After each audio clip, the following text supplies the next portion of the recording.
PFF is running one of their biggest sales ever. 40% off a PFF Plus subscription right now using the promo code BLACKFRIDAY. That means that you get everything fully unlocked. You get the grades, you get the stats, you get all the fantasy advice, the betting advice, which our new player prop tool is available on web as well to make you a smarter, better. You've got all of the draft analysis, the free agency analysis, all of that great stuff. Subscribe.pff.com to get 40% off a year-long PFF Plus subscription. Get it now.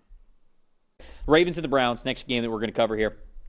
The Ravens win this game 23-16. Ravens top 5 graded players that we had in the game. Safety Kyle Hamilton, 91.6. Defensive tackle John Jenkins, a 91.4. Quarterback Chidobe Awuzie with an 86.2. Linebacker Teddy Buchanan with an 80.2. Linebacker Roquan Smith, a 78.8. Quarterback Lamar Jackson in this one, not his best game, a 49.8. But win's a win. On Cleveland side, edge rusher Myles Garrett, as he often is, very top of their list, 90.8. Linebacker Devin Bush, an 83.5. Wide receiver Cedric Tillman, a 69.6. Defensive tackle Mason Graham, a 63.7. Wide receiver Jerry Jeudy, a 62.8. Shedeur Sanders in this game, since Dillon Gabriel started the game, went out for a concussion. Sanders came in, 27.4 overall grade here for Shedeur Sanders. Top 5 graded players. Or not top 5. Seth told the story. Dalton. I mean, look, it was an ugly defensive game for most of it, but, between the two offenses, the Ravens found just enough when they needed to. 5 explosive plays on their final 3 drives.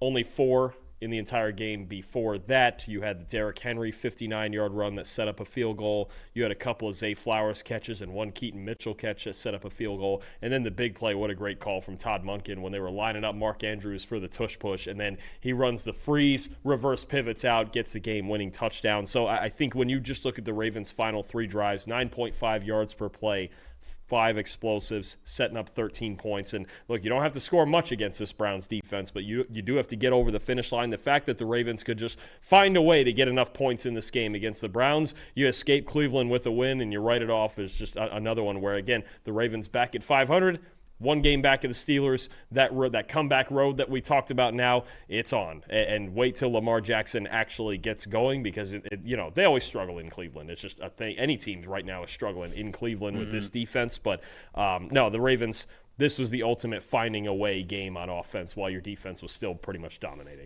Josh Norris said this on Twitter, and I agree with him completely. I think the Browns starting 2026 quarterback is not on the roster right now. And unless we see a major turnaround from Shedeur Sanders, who I don't even know if he's going to get the starting nod, because they asked Kevin Stefanski this last week when Dillon Gabriel once again just really struggled, like, hey, are you thinking about making a change at quarterback? And he immediately was just like, no, Dillon's our quarterback. And Dillon goes out of this game with a concussion. That's the only reason why Shedeur came in.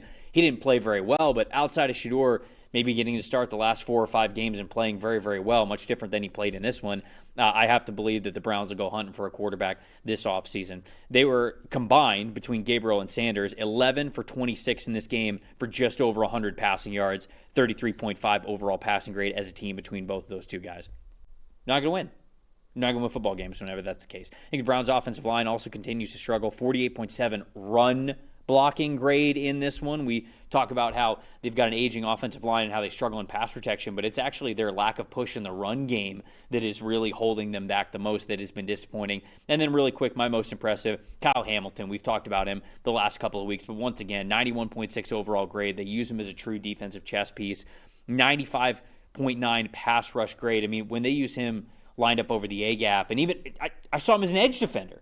He was bull rushing. He was doing speed to power against offensive tackles in this game. And it was just a lot of fun to watch how you can deploy him in different ways. But 76.6 coverage grade as well, 78.9 run defense grade. He's just one of the best defense players in the league. And Zach Orr, their defense coordinator, is using him appropriately. His deployment, the way that he's using him in all the different ways, the blitzes, off the edge, linebacker, obviously in the slot and everything he can do as kind of that big nickel guy. And we talked about this the last couple weeks, the adjustments they've made since the Alohi-Gilman trade.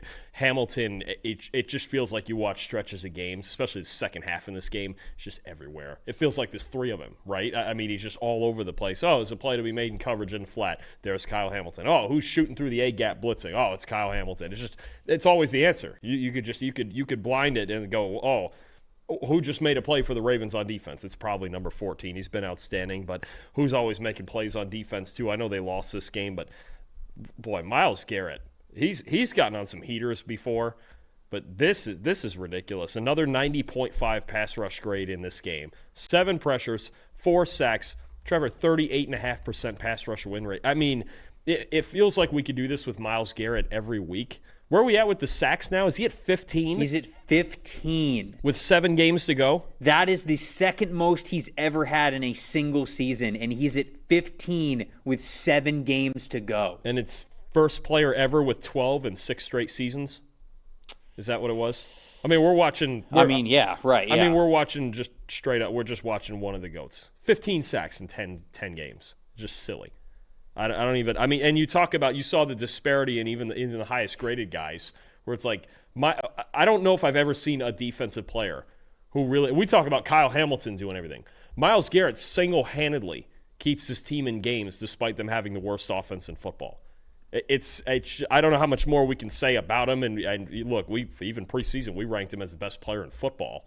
And I mean, can you imagine if this team could ever score, and what Myles Garrett would be able to do with a lead? He has won Defensive Player of the Year award in 2023, and he's about to have his best season ever. Is he the betting favorite? He's got to be the betting favorite for Defensive Player of the Year, right? I haven't looked at that. Is he? I haven't looked at it in a while either. Is he? I mean, he has to be. I would think so. He's at 15 sacks with 7 games left. I mean, the craziest part, Trev, he's got another month and a half before he turns 30. That is